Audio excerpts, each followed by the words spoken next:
Hi అండి. Welcome to story book audio. ఈ కథ మీకు నచ్చినట్లయితే లైక్ చేయండి, షేర్ చేయండి, సబ్స్క్రైబ్ చేయండి. ఆరెంజ్ బ్లూ కలర్ లంగా ఓణిలో ఎంతో అందంగా మెరిసిపోతూ ఎదురుగా ఉన్న కన్నయ్యకి 2 చేతులు జోడించి దండం పెట్టుకుంది ఖుషి. ఇంతలో పంతులు గారు బయటికి వచ్చి, "ఏమ్మా ఖుషి, చాలా సంతోషంగా ఉన్నావు. ఏంటి విషయం?" అంటూ తలపై శటకోపం పెట్టారు. "అవును పూజారి గారు, నిన్న రిజల్ట్స్ వచ్చాయి. నేను కాలేజీ ఫస్ట్ వచ్చానంటూ ఎంతో సంతోషంగా కుంకుమ పెట్టుకొని చెప్పింది. సంతోషం తల్లి. నువ్వు ఆ కృష్ణయ్యని నమ్ముకున్నావు. పైగా కష్టపడి చదువుతావు. ఆ కృష్ణయ్య నీకెప్పుడూ అండగా ఉంటాడు అంటూ తలపై అక్షింతలు వేసి ఆశీర్వదించారు. ఖుషి కొద్దిసేపు అక్కడే కూర్చొని లేచి ఇంకోసారి కన్నయ్యకి దండం పెట్టుకుని వెళ్ళిపోయింది. నడుచుకుంటూ ఇంటికి వెళ్తుండగా సడన్ గా తనకి అడ్డంగా ఇన్నోవా కారు వచ్చి ఆగింది. ఖుషి షాక్ అయి అలాగే ఆగిపోయింది. కారు సడన్ గా వచ్చి ఆగేసరికి తను తేరుకునే లోపే ఇద్దరు మనుషులు కారులో నుండి దిగి ఖుషిని లోపల పడేసి ఆ ఇద్దరు కారెక్కగానే కారు ముందు దూసుకుపోయింది. కారులో తనని వదలకుండా పట్టుకున్న మనుషుల్ని భయంగా చూసింది. ఎవరు మీరు? వదలండి నన్ను అంటూ గింజుకుంది. హాయ్ బేబీ అన్న పిలుపుకి ముందుకు చూసిన ఖుషీకి రేవంత్ వెనక్కి తిరిగి తన వైపు చూస్తూ కనిపించాడు. రేవంత్ ని చూడగానే షాక్ అయింది. నువ్వా? ఎస్ నేనే. నిన్ను నేను కాకుండా ఎవరు కిడ్నాప్ చేస్తారు బేబీ అంటూ వెనుక ఉన్న ఖుషీ బుగ్గని లాగిపోతుంటే ఫేస్ పక్కకు తిప్పుకుంది. చిరాగ్గా రేవంత్ చేతిని వెనక్కి తీసుకుని ఈవిల్ గా నవ్వుతూ, నన్ను టచ్ చేయబోతేనే ఫేస్ పక్కకి తిప్పుకున్నావు. మరి ఇంకో 10 మినిట్స్ లో నీ జీవితం నా చేతుల్లో బలైపు అవ్వబోతుంది. దానికి ఏం చేస్తావ్? అంటూ కళ్ళెగరేశాడు. రేవంత్ మాటకు గుండె ఆగినంత పనయింది ఖుషీకి. కళ్ళు పెద్దవి చేసి చూస్తున్న ఖుషిని చూసి షాక్ అవ్వకు ఖుషీ, ఇది నిజం. నువ్వు నమ్మలేని నిజం. ఇంతలో ఇండ్లు రావడంతో కారు దిగి ఖుషీని పట్టుకుని కారు దించారు. ఖుషీకి ఏదో తట్టి రేవంత్ మనుషుల నుండి విడిపించుకొని తను నేర్చుకున్న కరాటీని వాళ్ళ మీద ప్రయోగిస్తుంది. ఖుషి అలా చేస్తుందని ఊహించని అందరూ షాక్ అయ్యారు. కానీ రేవంత్ వెంటనే తేరుకొని తన దెబ్బల నుండి తప్పించుకుని తాడుతో తన చేతుల్ని కట్టేసి ఇంట్లోకి లాక్కెళ్ళి రూంలో పడేశాడు. ఖుషి కోపంగా, రేవంత్, ఏంటి నువ్వు చేస్తున్న పని? మర్యాదగా నన్ను వదిలేసేయ్. అథర్వకి నువ్వు నన్ను కిడ్నాప్ చేశావని తెలిస్తే నిన్ను వదిలిపెట్టడు, చంపేస్తాడు. రేవంత్ చప్పట్లు కొడుతూ, వావ్, ఏం చెప్పావు? ఏం చెప్పావ్? అథర్వ మీద చాలా నమ్మకం ఉంది నీకు. ఇద్దరూ చాలా దూరం వెళ్ళినట్లున్నారు. అందుకే వాడికి నచ్చినట్టు రెడీ అవుతున్నావు. ఇప్పుడు నాకు నచ్చినట్టు ఒక 2 గంటలు కళ్ళు మూసుకో. నా పని అయిపోతుంది. ఆ తర్వాత అథర్వగాడిని చేసుకుంటావో ఇంకెవరినైనా చేసుకుంటావో నీ ఇష్టం అని అనకముందే రేవంత్ అంటూ శివంగిలా గర్జించింది ఖుషి. ఆ గర్జనకి రేవంత్ ఒక్క నిమిషం భయపడ్డాడు. కానీ ధైర్యం తెచ్చుకొని, ఏంటి నా మీదే అరుస్తున్నావ్? ఆ అథర్వ వచ్చిన ధైర్యమా?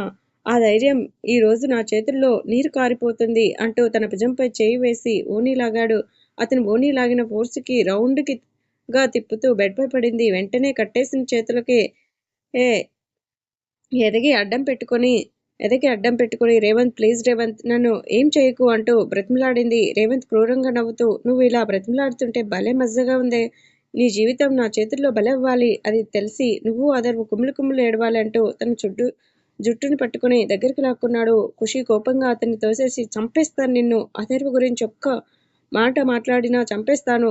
రేవంత్ తనని తోసేసినందుకు కోపంగా ఖుషి చెంపపై కొట్టాడు. అతను కొట్టిన ఫోర్స్ కి కుస్తీ వెళ్లి గోడకి తగిలి తలకి గట్టిగా దెబ్బ తగిలి బ్లడ్ వస్తుంది. స్పృహ కోల్పోతున్న తనని పట్టుకుని, ఏ కళ్ళు తెరువు, నేను నిన్ను రేప్ చేయడం నీకు తెలియాలి అంటూ తన చేతులకి ఉన్న కట్లు విప్పి బెడ్ మీద పడేశాడు. రేవంత్ తన జీవితాన్ని నాశనం చేయబోతాడు అని తెలిసి ఎదిరించాలి అని ఉన్న తలకి తగిలిన దెబ్బ వల్ల లేవడానికి కూడా శక్తి లేకుండా పోయింది. కంట్లో నుండి నీళ్లు కారుతుంటే అదర్వ రూపం కళ్ళల్లో మెదిలింది. రేవంత్ వికృతంగా నవ్వుతూ ఖుషి మీద పడబోతుండగా డోర్ చప్పుడు అవడంతో వెనక్కి తిరిగి చూసిన తనకి కోపంతో ఎర్రబడ్డ కళ్ళతో వేటాడే సింహంలా అదర్వ కనిపించగానే షాక్ తో అలాగే నిలబడి పోయి చూశాడు. అదర్వ కోపంగా లోపలికి వచ్చి రేవంత్ తేరుకొని చెయ్యి ఎత్తేలోపే ఆ చేతిని పట్టుకుని చెంపపై ఒక్కటి పీకాడు. అథర్వ కొట్టిన దెబ్బకి కళ్ళు బేర్లు కమ్మి కింద పడ్డాడు రేవంత్. అథర్వ వెంటనే ఖుషిని చేరి తనని పిలిచాడు. తన వంటి మీద ఓణీ లేకపోవడం చూసి షర్ట్ విప్పి తనకి వేశాడు. అథర్వ స్పర్శ తనకి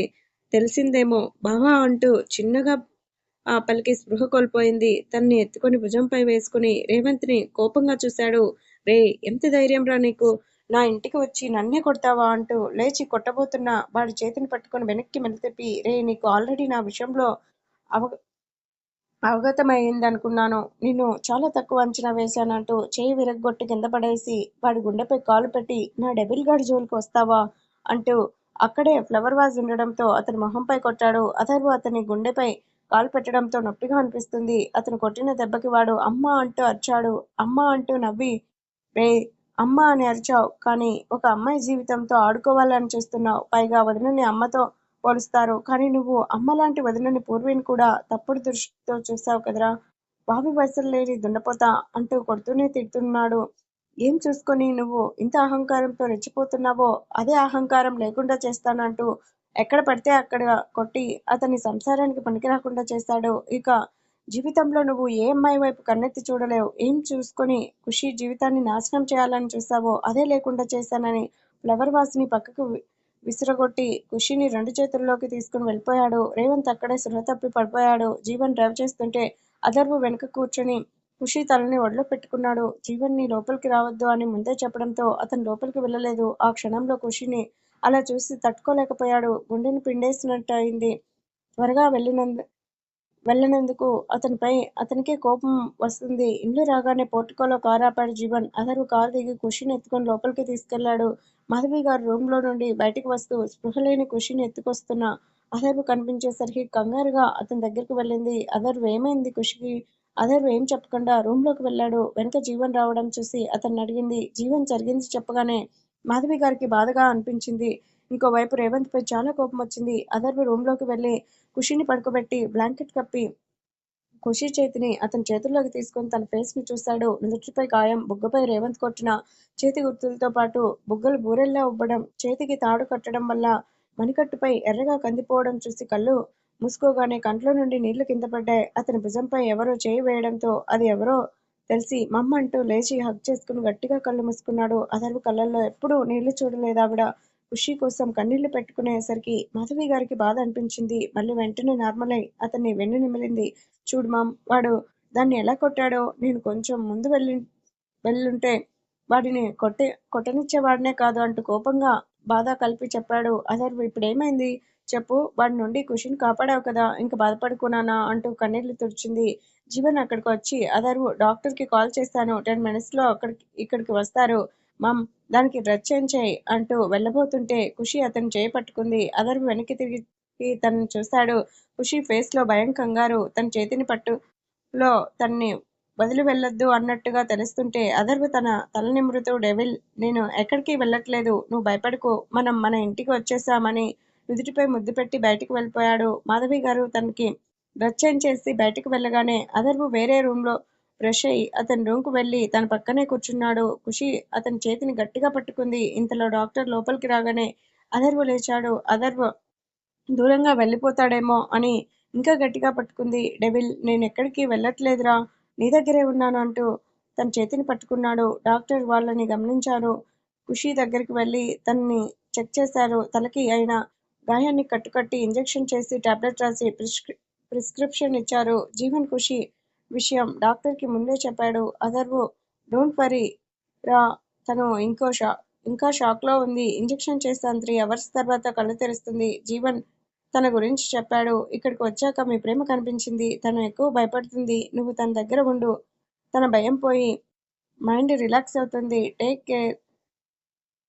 టేక్ కేర్ హర్